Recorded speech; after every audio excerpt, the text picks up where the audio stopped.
ETF index mutual funds నేర్చుకుని stock మార్కెట్లో రాణించాలనుకుంటున్నారా? వెంటనే ఈ నెంబర్కి కాల్ చేయండి. నమస్తే రమగారు. నమస్తే జయ. రమగారు, మనం గతంలో నాయనార్ గాథలు చెప్పుకున్నాం చాలా. అలానే అవును. శివ భక్తుల కథలు కూడా చెప్పుకున్నాం. అలాంటివి ఏమన్నా ఉంటే ఒకటి. బోలెడన్ని కథలు, ఎన్ని కథలు చెప్పామో కదా. అవును. నాయనార్ గాథలు చెప్పుకున్నాము.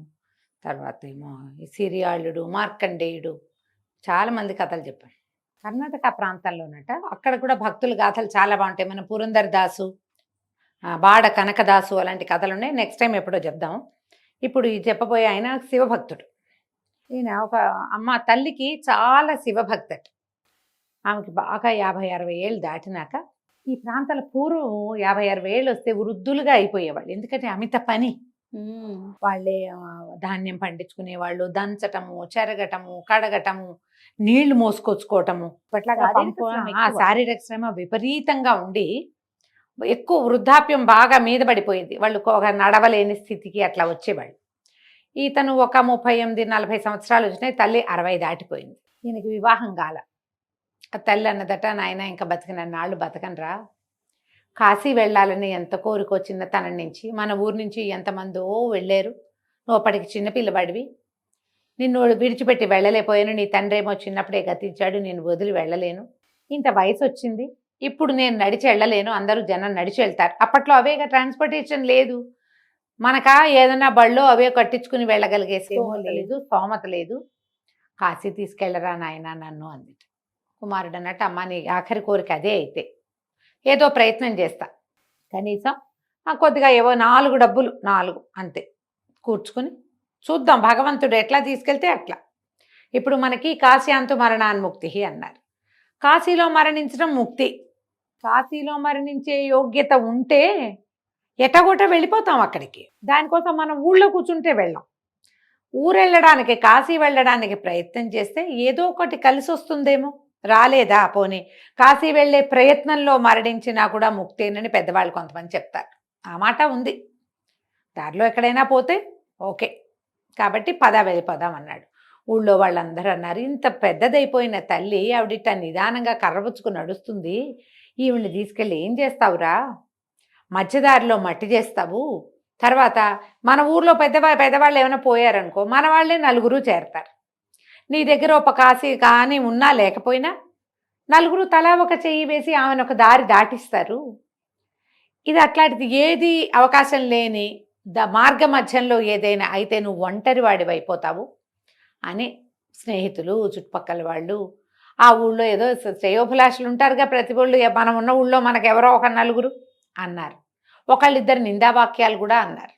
కానీ ఇతనికి ఏమనిపించింది, భగవత్ సంకల్పం. మా అమ్మ ఏనాడు నోరు తెచ్చి ఏనాడు అడిగింది కాదు.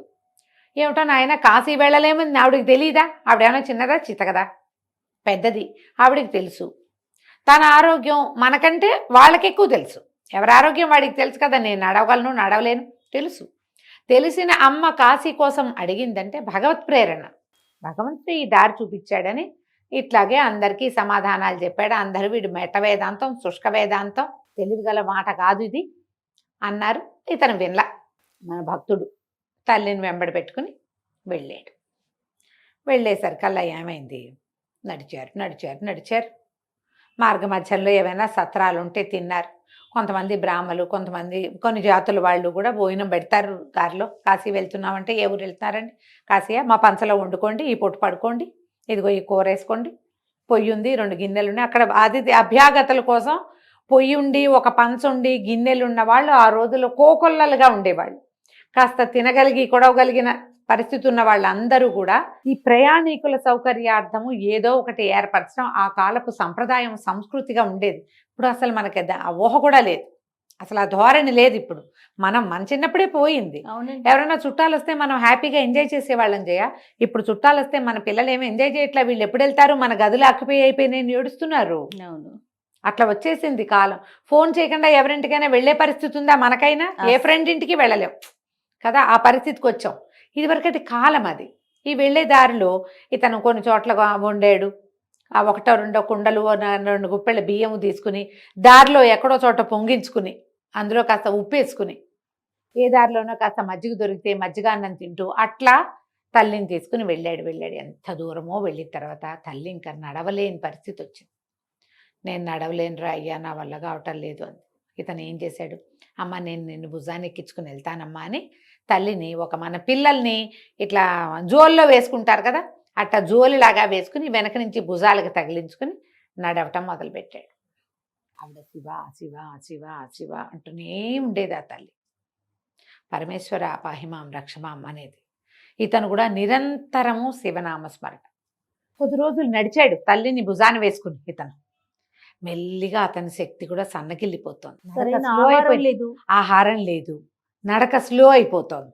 తల్లి తను నడిచినప్పుడు కొంచెం పర్వాలా, తల్లిని తనే మోసుకుంటూ నడవటం. భగవంతుడు ఏ సహాయం చేస్తాడా, ఎలా సహాయం చేస్తాడా అనుకుంటున్నాడు. ఒకనాటి సాయంకాలం చీకటి పడేసరికి వాళ్ళు ఒక అడవి దారిలో ఉన్నారు. ఇంకొంచెం వెలుగున్నంత వరకు నడిచి ఎక్కడైనా ఏ చెట్టు కిందైనా పడుకోవాలి. అడవిల్లో పడుకోవచ్చా, పడుకోకూడదు. అమ్మ చెట్టు ఎక్కలేదు, నేనైతే చెట్టు ఎక్కుతా, ఏం చేద్దాము అనుకుంటుండగా వెనక నుంచి అతనికి గంటల చప్పుడు వినపడింది. దారి కొంచెం పక్కకు తొలిగి ఏమిటా అని చూశాడు. ఒక బండి, ఒంటెద్దు బండి ఒయ్యారంగా వస్తుంది. సాధారణంగా ఒంటెద్దు బళ్ళు చిన్న చిన్న ప్రయాణాలకి వాడతారు.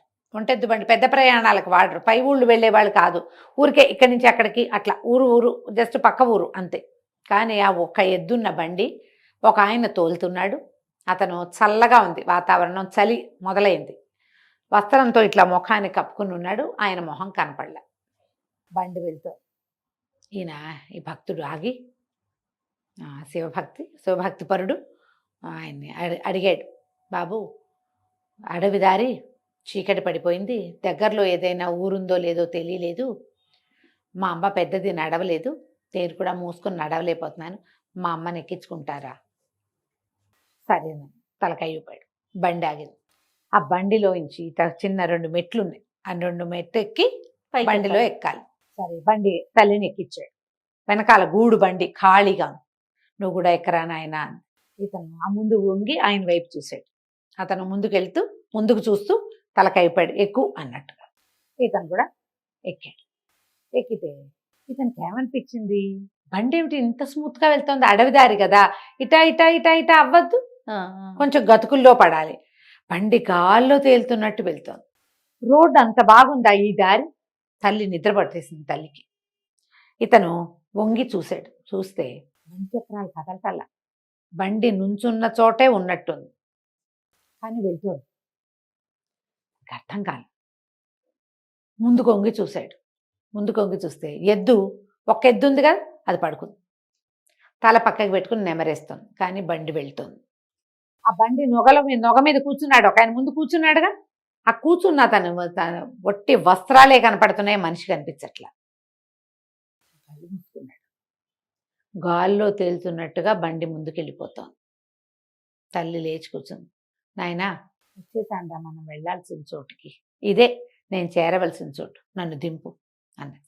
ఇతను జరుగుతున్న దానితోటి అతను తెలియటల్లా ఏం చెయ్యాలి. తల్లి లేచింది, నీరసంగా పడుకున్న తల్లి లేచి ఇదే మనం దిగవలసిన చోటు అని చెప్పింది. కాశీ నగరానికి కొంత దూరం, ఎంతోగా వాకిలి అంతే. దిగాడు. మామూలుగా అతనికి ఏం తెలుసు, ఇంకా 15-20 రోజులు ప్రయాణం చేస్తే గానీ ఆ నగరం రాదు, చేరుకోడు. తను బండెక్కిన చోట నుంచి 20 రోజులైనా వెళ్ళాలి. కానీ వాళ్ళ అమ్మ ఇదే మనం దిగాల్సిందే అని తల్లిని దింపాడు. తను దిగాడు. వాళ్ళది ఒక మూట ఉంది, ఆ మూట తీసుకున్నాడు. తల్లిని ఓ చెట్టు కింద కూర్చోబెట్టాడు. ఇటు తిరిగి ధన్యవాదాలు చెప్దామనుకున్నాడు. బండి లేదు, ఎద్దు లేదు, మనిషి లేడు. ఇది వెనక్కి తిరిగేసరికి తల్లి పరమేశ్వర అంటూ పడిపోయింది. అయిపోయింది. కరెక్ట్గా కాశీ నగరానికి వాకిట్లో ఉన్న శ్మశానం దగ్గర ఆగిద్ది ఆ బండి. ఎవరో 2-3 వచ్చారు. ఏమిటి నాయనా అంటే, మా అమ్మ అన్నాడు. సమయం అయిపోయింది నాయన, రా మాతోటని వెంబడి పెట్టుకు తీసుకెళ్ళారు. అక్కడ 8 చితులు కాలుతున్నాయి. కాశీనగరంలో చితులు కాలే చోటు అది. వాళ్ళు రాత్రి పగలు తేడా లేదు అక్కడ. మనకి ఇక్కడ ఏమిటి, సూర్యాస్తమయం లోపల అయిపోవాలి, అక్కడ ఏముండదు, అక్కడ పద్ధతే లేదు. ఒక చితి మీద ఈవిడికి వేసి కాస్త గంగాజలం పోసి అబ్బాయితో నీళ్ళు పోయించి ఇతంతో ఆమె చెట్టు మీద ప్రవేశపెట్టారు. ముఖాగ్నివునైనా అన్నారు. అంటించాడు. స్నానం చేసి ఇంటికి వెళ్ళిపోమన్నారు. కాలిపోయింది. ఇతను ఎక్కడ స్నానం చేస్తున్నాడో తెలియదు. స్నానం చేశాడు. యువతలకి వేశాడు 4 అడుగులు. చెట్టు కింద నిలబడి కళ్ళు మూసుకున్నాడు. అమ్మా, నీకు సమయం ఆసన్నమైందని ఎలా తెలుసుకున్నావు? నీకు ఎట్లా తెలిసింది? వాళ్ళెవరు, నువ్వెవరు? నేను ఆలోచిస్తున్నాడు. అతనికి మెలకు వచ్చేసరికల్లా ఎక్కడ తను బండి ఎక్కాడో అక్కడున్నాడు. 10 రోజులు నడిస్తే ఊరు వచ్చేస్తుంది. ఒంటరివాడు కదా, నడుచుకుంటూ వెళ్ళిపోయాడు. ఊళ్ళో వాళ్ళందరూ నానా తిట్లు తిట్టిపోశారు అతను. కాశీనగరం దాకా తీసుకెళ్ళకుండా మీ అమ్మని మధ్యలోనే ఎక్కడో చేసేసావు, ఎక్కడో పారేసి వచ్చుంటావు, నువ్వు ఆవిడకి ఏమీ చేసి ఉండవు అన్నారు. కాదు, ఇతను చెప్పాడు, కాదు నేను అట్లా చేయలేదు. మా అమ్మకి అగ్నిప్రవేశం చేయించాను. మా అమ్మకి నీళ్లు వదిలిపెట్టి వచ్చా. ఆమె తను చేరవలసిన చోటుకి చేరిపోయింది. ఆవిడ కోరిక ఏదో అది తీరిపోయింది. నేను భగవంతుణ్ణి చూశాను అని చెప్పాడు. అతను ఈ బండి తనను ఎక్కించుకోవటం, ఒక ఒంటెద్దు బండి రావటం, తను వెనక్కి తిరిగి చూడటం, బండి చక్రాలు కదలటలా, కానీ బండి వెళ్ళిపోయింది. ఎద్దు పడుకుంది కానీ బండి నడిచింది. అక్కడున్న వ్యక్తిని నేను చూడలేకపోయా. ఆయన దిగంబరుడుగా ఉన్నాడు, వస్త్రాలు ఉన్నాయి, దిక్కులే అంబరాలు. ఆయన ఉన్న ప్రదేశంలో ఎట్లా కనపడుతోంది? వస్త్రాలే మనిషిగా ఉన్నాడు. అందులో మనిషి ఉన్నట్టు నాకు ఆలోచిస్తుంటే తెలియటలే అనేసరికల్ అందరూ ఇవన్నీ పిచ్చి కథలు చెప్తున్నావు నువ్వు, ఇలాంటిది ఒకటి జరిగింది అనటానికి సాక్ష్యం చూపించు నువ్వు అని అడిగారు. ఈయన పరమేశ్వర అని గాల్లోకి 2 చేతులు ఎత్తి దండం పెట్టాడు. తర్వాత ప్రజలు చూశారు, అక్కడ కేవలం వస్త్రాలు ఉన్నాయి, అతను లేడు. అతను ఆ వస్త్రాలే నడిచి వెళ్తున్నట్టుగా కనపడదు, కానీ ఆ వ్యక్తి నడుస్తున్నట్టుగా ఎవ్వరూ ఆ ఊళ్ళో చూడలేదట. తర్వాత కాలంలో ఆయన ఈ ప్రాంతంలో శూన్యముఖుడు అనే పేరుతోటి ఒక మునిగా చాలా కాలం జీవించి ఉన్నాడట. శూన్యముఖుడు, ఆయన కనపడ్డు కానీ ఆయన వస్త్రాలు ఉన్నాయి. ఒక మనిషి ఉన్నట్టు తెలుస్తుంది వాళ్ళకి, వ్యక్తి పొలకువ తెలుస్తుంది. ఆయన ఎవ్వరికీ కనిపించడు. ఎంతకాలమో ఆయన తపస్సు చేసుకుని తమున్న ప్రాంతంలోనే తర్వాత సిద్ధి పొందాడని చెప్తారు. శూన్యముఖుడు ఆయన పేరు. ఎలాంటి కథలు ఉన్నాయి చూడు. నీకు నాయనార్ల గాథలే వింతగా విడ్డూరంగా ఉంటాయి చూడు. ఇట్లాంటి గాథలు, భక్తుల గాథలు. అద్భుతమైన కథ రమ్మగారు. నమస్తే. నమస్తే.